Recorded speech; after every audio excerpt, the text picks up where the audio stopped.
Alright, I've been wanting to do this video for a minute here. I think if you are, new to the G6R, or even if you've been, shooting just a, stock configuration of a G6R for a while here, the big question I see all the time is, what upgrades are available for the G6R? What can you do with the G6R to make it, shoot better here? Is this upgrade worth it? Is that upgrade worth it?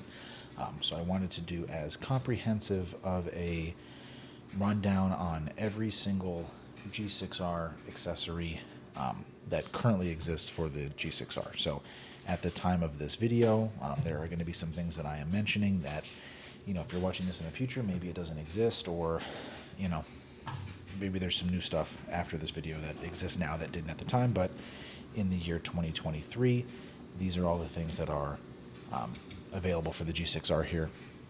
And I think you can kind of put them into two distinct categories, which are, performance and cosmetic. So I'm not going to really sort them out per se. I've just got a big pile of stuff over here. We'll bring it over and we can kind of see the interplay, and then I can, I've used most of these, so we can do a little review as well. Some of these are upgrades, some of them are a little fussier. You might consider them a side grade. There's some side grades that I consider here, and also some, fussy boy upgrades, which I wouldn't necessarily recommend, and I don't even know if you could call them an upgrade, but still might be worth doing. So first thing is first, and I won't spend too much time on this just because, I had a whole video of it on the channel already. I think the Tect Cush bolts are an upgrade, truly here. So I think it's got a flat cushioned face, which is fantastic. It keeps the ball stack nice and tight. You're going to clip a lot less paint. I think this ramped inlet is really nice. I think you can hand fit the O-rings and, really mitigate a lot of slop in the breech here, decrease your blowback. You will see an FPS increase by about, 15 feet per second if you put this in correctly. So I'm going to call that an upgrade. The only reason I don't, and this is the one that I have for this gun, as you can see, if it's got a gold pin, and then we'll kind of talk on, I won't spend too much time on bolts, but I think that this is one of the few true aftermarket upgrades for the G6R. So if you're like, what's the best upgrade for a G6R? Tect Cush bolt, I'm sorry. And to take it a step further, I know some people would call this sacrilegious, but I've been doing a little bit of testing with the LV2 and CS3 bolt tips in the Tect bolts. So these are very similar to the Tect open face, but they still have a little bit of, prong here to, cradle the ball a little bit. So you're not going to get as much rollback as the Tect open face, but I don't think it's as quiet, but, it's the same spec, so it's a street, you can pop those in, same carryover. So I would say if you're the type of person that runs the open face on a Tect Cush, this would be a sub upgrade. I certainly haven't had any issues with it. I wouldn't call it an upgrade, but it's an option, and who doesn't like just having options, right? So sorry, my autofocus is wigging out here. So as far as the other faces go, the spokes I don't necessarily care for. This is my number 2 though, the very thin spoke. But I don't run the open face on it. Why introduce rollback into a bolt that's designed to mitigate rollback? So I think in terms of true upgrades, I think the Cush bolt is fantastic.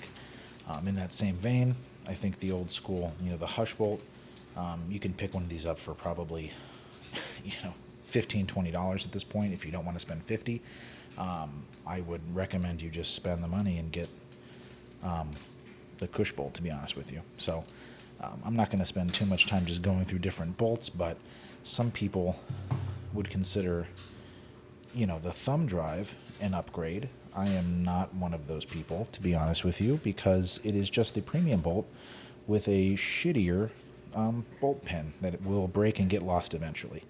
But it looks so good, right? So I run it in this just because it looks nice, but I don't subscribe to the thumb bolt hype, to be honest with you. I think this has just become an ag or not type thing. You know, people just like the thumb bolt because it's rare. I don't think it's an upgrade, so I don't necessarily subscribe to that, but it's certainly not any worse than, you know, the stock open bolt. So if you have some money and you just want to mess around, why not do it with the Hush bolt here? So again, no particular order. Big thing that I do as well on all of these is I will go to McMaster Car and I buy, you know, corrosion resistant hardware for all of the screws in the G6R. So I replace all of the hardware with really nice stainless hardware here. So some would call that an upgrade. I'd never really run into any corrosion, but you'll see some of them get like gummy and kind of gross over time. So I do replace everything. I have my little boxes of stainless hardware for every screw size in here. So I think if you're a fussy boy, that's a nice fussy boy upgrade here. Kind of continuing along fussy boy upgrades here. Same thing, you know, McMaster, all of the grub screws that exist on the G6R. This focus distance is trash, I'm sorry. Can you see it?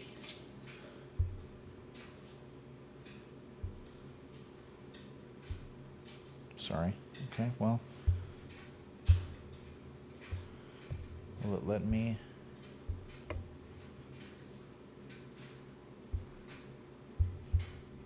Anywho, well, all of my grub screws I get nylon tipped, just so that there's less wear on the, you know, the frame and on the components here. So you can see these are all nylon tipped.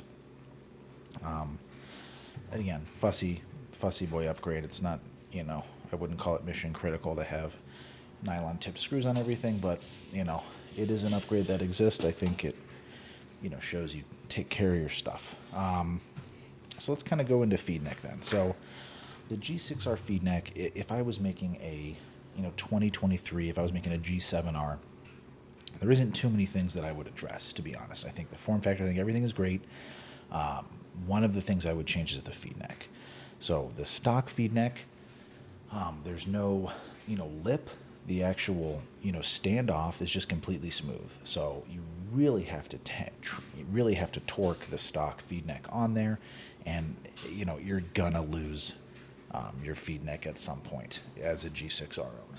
So, you know, it's just a matter of time. I think it's not a well-designed feed neck, but I understand why they've done it that way, because, you know, you have to take the feed neck off to do any kind of deep maintenance. So on the 2012 G6R, on the Ripper G6R, there is a little, you know, lip. There is a little, like, almost Empire spec little feed neck boss in here, where it, you know, pops on and it's way more secure. Love that. The stock ones, that's just not the case. So I think in terms of feed neck upgrades, you have two distinct options here. So I'm a big fan of the, you know, Numec, I say Numec, feed necks. They are, unlike the Bob Long, these are a three-piece. So you have, you know, this little collar down here. This is going to clamp on, and then it's got a built-in knob and lever. And I think the look is nice. So you can see I put one on all of my stuff. I always do Numec on my feed necks, on everything.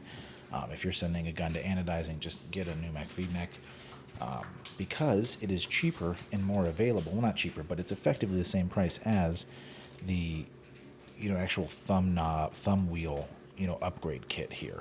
So one of the other things you can do if you have a stock Bob Long G6R, you can get a thumb wheel kit for the G6R, but you're either going to have to file down your stock feed neck lever or use a black feed neck lever. So I think it's too big a trade-off. If you have a nice gun, a nice ammo match gun, you have to run a black feed neck lever, or you have to, you know, file your stock one down. I think these sets are totally fine, to be honest with you. These are just kind of the blackout sets. I have some extras just in case, but I think for ease of use, I mean, just do the Numec. You know what I mean? It's got the knob built in, still got your Allen key adjustment. I think it's a high quality feedback. Let's see. So kind of moving our way down, those are both of our feed neck options here. Let's talk detents. So as you can see, I replace all of my stock G6R detents with the Dirty Works Super Ds, the Super Detents. So I will absolutely give these high marks. As you can see, the spring is way bigger, way higher performance on the spring. It's a bit more reliable, a bit more, sure here. And then these are a little bit harder. You're going to have a little bit less, wear on everything then. So, I think these Super Detents are really nice. I think it is certainly an upgrade. They're a micron longer, so, as paint is getting smaller, I think it's valuable to have a little bit longer detents. They're going to last much longer. These detents are a consumable. They're proprietary, so, stock up on detents, and if you are, why not just get the Super Detents, right? So I think that's a good upgrade, is the Super Detents from Dirty Works. Now, as far as cosmetic upgrades go, there are a couple different bolt pin styles. This is your stock bolt pin. I'm not a huge fan of the Tech bolt pins. I don't run the stickers on them, but they're fine. They won't work on a Dragon, unfortunately. So I think the Field 1 bolt pin is a nice middle ground. You can still get those new from like ANS. So again, cosmetic upgrade. No one really cares. But you do have bolt pin options, and it's one of the only things you have in terms of customization. Really, you have some of the rarer ones, in like the F1 pin in black, or the stock really tall pin in black. Those are both pretty rare, and the only thing keeping this from being, I don't know, just god tier, is I just, there's not like tons of upgrades, and people like messing with stuff, myself included. So I wish there was more upgrades available. I wish I could get like an AKA LPR, cool, why not? I wish there was just more things you could do, more bolt options. It's really just the tech, right? I mean, Jewett made a vice bolt that works, but I haven't been able to get my hands on one of those, unfortunately. But the tech bolt is good enough where who cares? So all of the G6R stuff is just aesthetics or personal preference, except for that bolt, and then, our poppets here. So on the G6R, you have two poppet options.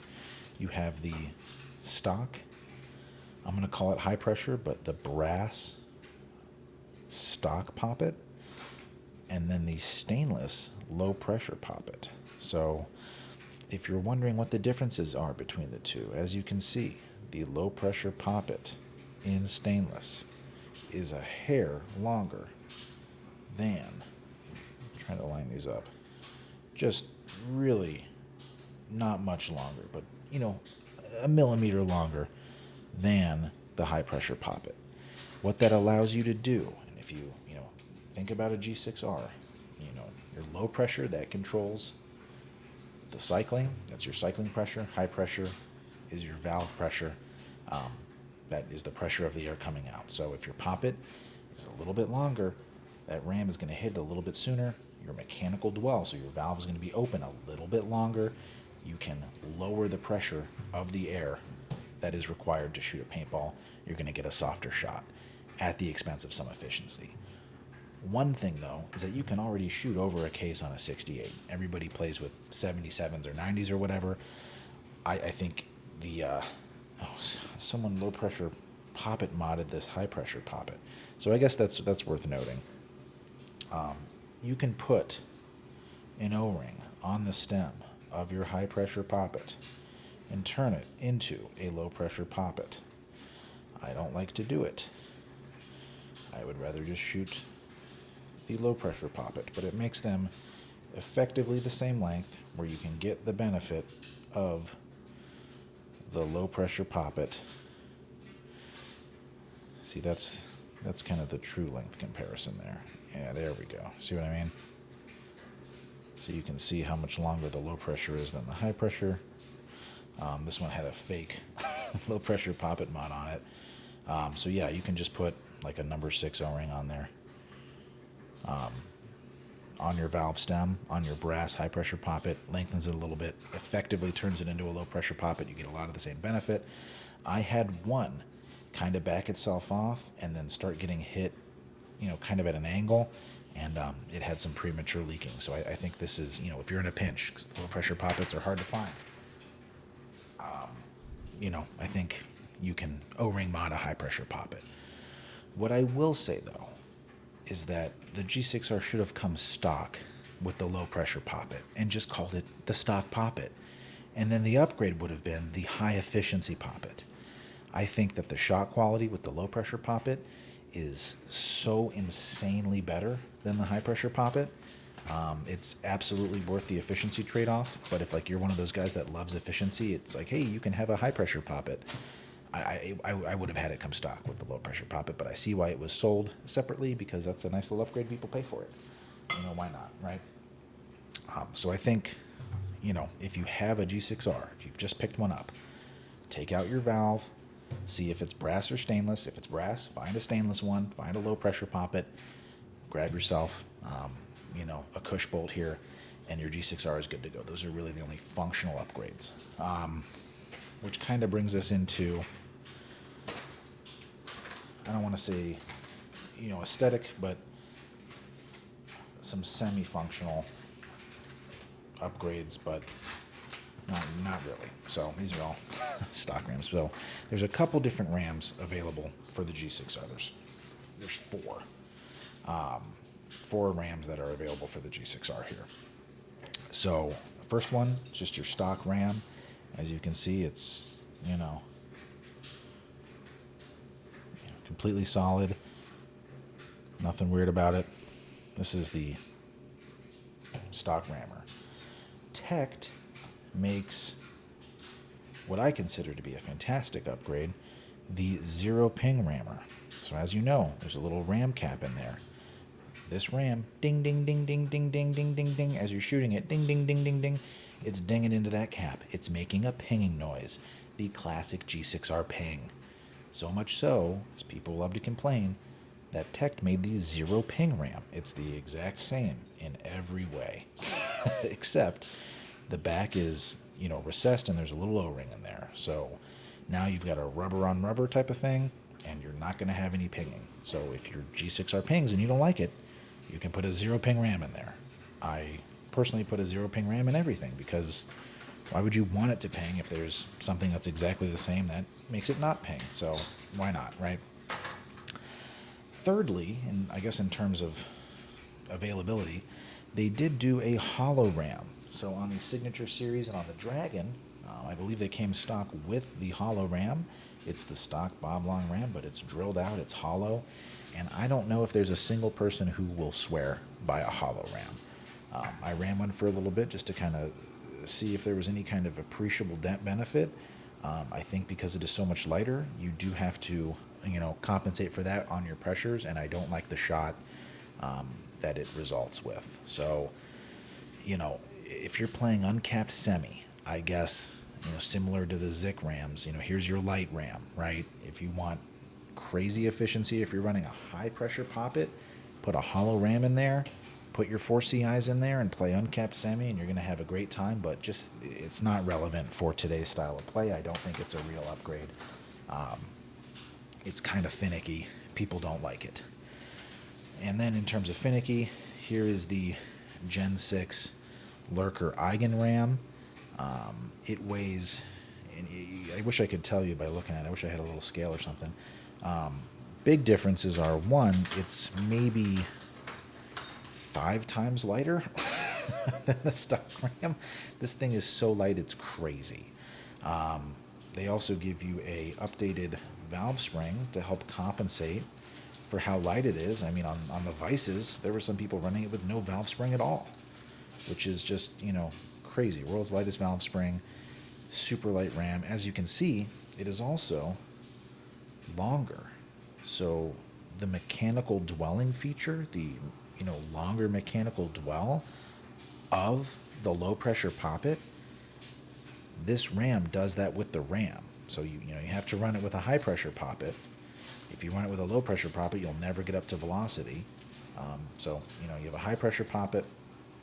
You have all your O-rings for kind of hand fitting your O-rings here. We've got an insert to increase the weight, just because in a lot of cases it's too light. You got some nice little ram bumpers that you can trim to get that kind of zero ping effect from like Tect. Updated valve spring. It's just, here's a little washer for that valve spring in your G6R body. It's kind of hodgepodge together. It's not a fantastic ram. They are wildly poor performance. Like, really hard to set up. There's a little a little weight. I love the idea of it. One of these days I will put it back in one of my guns here. I had the whole thing disassembled because I was gonna sell it, but then I decided not to. Like, maybe I will, maybe I won't. Who knows? But this was the final iteration of the Gen 6 Eigenram kit. So this is the correct G6R valve spring, and I've put it in a gun, and it works inconsistently. It's at a certain point you do want to stop tinkering, and I think just the low pressure poppet and the Tect ram gets you 90% of the way to a fully set up Eigenram. I don't, I think if the air assist valve kind of materialized itself, if we saw the Eigen valve, maybe, but as it stands, I don't think it's worth it for anybody, especially the casual consumer. So those are really the only inside upgrades that actually mean anything. Besides, I guess we'll get into electronic stuff now here. We have 4 CIs. So on the G6R, on most of the Bob Long guns, I think the Vanquish, you can put 4 CIs on. The Force is still 4C. There's a lot of things that'll take 4C. And I'm a big proponent in 4C because, one, I think it's badass that someone, invented something for paintball and it was a feature in this way. I think 4CIs are paintball-y. Like, they make zero difference. If everybody's shooting, capped NXL, it makes no difference. Everybody runs ball and place delay, so it cancels out the benefit of 4CIs anyway. But there's just something about the you can't convince me that having more data points in your firing cycle is bad. And effectively how it works is that you can see there's 2 eyes per side. There's an eye there, there's an eye there. So when a paintball comes down and breaks that first set, pre-charges your solenoid. Then when it breaks the second set, your marker knows it's ready to fire. The solenoid's already charged. In theory, you can shoot faster in uncapped semi. There is less time between trigger pull and solenoid activation. Anecdotally, I think that having a set of eyes high up in the breech is going to help with paint handling. I've never break any paint, and I only run 4C. So, back when I ran 2CIs, I feel like I broke paint sometimes. I don't know. It's anecdotal. I like the idea of it. I just think it's so badass. I think 4CIs are cool. That's really it. Nick, should I put 4CIs in my G6R? No, it truly doesn't matter at all. But I like laser eyes because you can look in your breech and tell right away if they're working or not. I think laser is not just for being ag. I think laser is a nice upgrade. So if you have an extra $50, like, why not get the 4C, right? Like, it's badass. It's cool. Do note that the Sci-Fi boards only support 2CIs though, which, again, we had a whole video on this, but Sci-Fi does make the Sci-Fi board. Check that video out if you have questions on that. But at the time of this video, he is about to be releasing his Sci-Fi 2CIs, which are just OEM eyes, but they've been out of production for a long time. So now you can have brand new 2CIs from Sci-Fi. Lastly, I guess in terms of fringe upgrades here, I forget the name of the company. It's just a guy, but he makes 2 different sizes of knurled ram cap screws. So if you don't want to use this, you can screw this in and you have a thumb wheel for your ram cap. I don't think it makes any sense because you never need to pull your ram out at the field, but it is something that exists. So if that's relevant to you, congrats, that exists. Which really kind of leaves us with our last couple of things here, which are all, cosmetic. I would say the big things are triggers and then grips. So from a trigger perspective, a couple of fun facts. It's all going to be personal preference, but the force trigger does work in the G6R. Just swaps over directly. The only difference is that it is magnet return.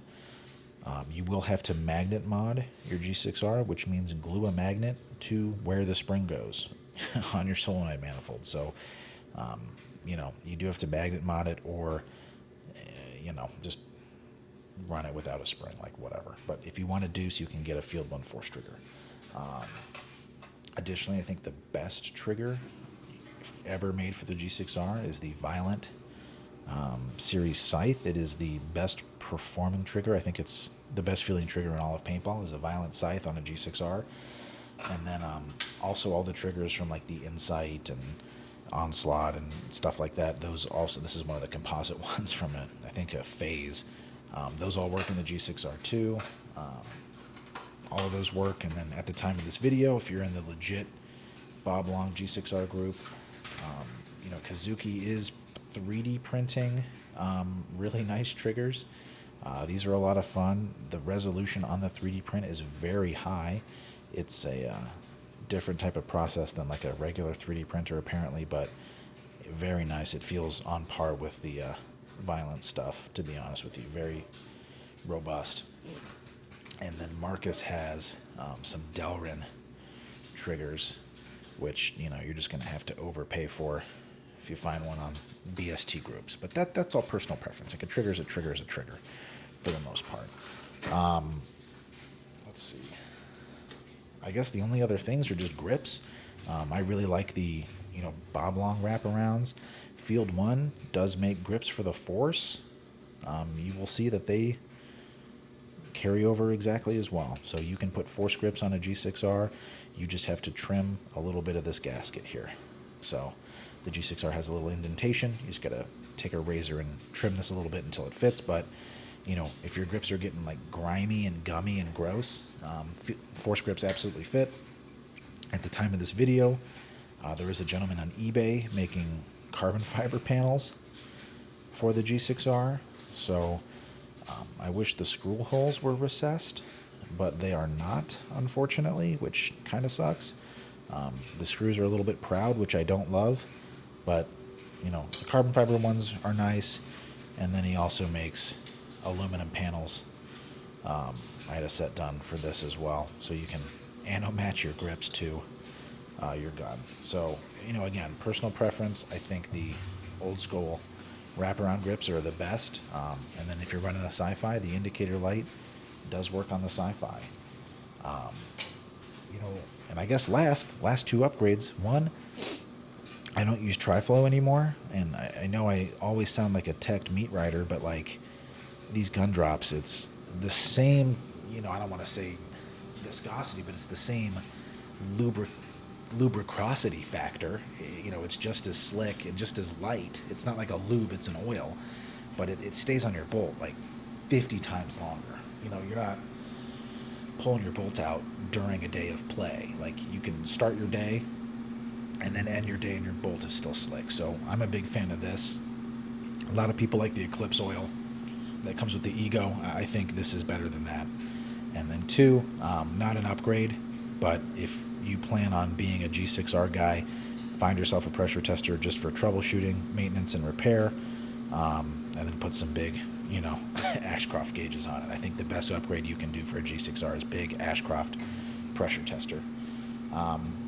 So that's it. I mean, really everything else is made out of aluminum, doesn't need changing, or is a consumable, and they still make parts for it. So, if you're worried about upgrading your G6R, I would say zero ping rammer, Cush bolt, a Numec feed neck, 4 CIs. I think you're pretty much set. And half of those things aren't even necessary. Like you can, believe me, make do.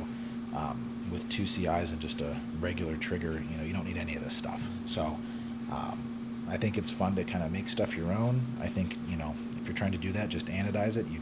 There's not a lot of stuff that the G6R needs. It's pretty great out of the box, but if it doesn't have a low pressure poppet, I would say grab one. If it doesn't have a Cush bolt, I would say grab one. Otherwise, you're good to go on the G6R. Just all aesthetics. What do you think looks good? Just do that.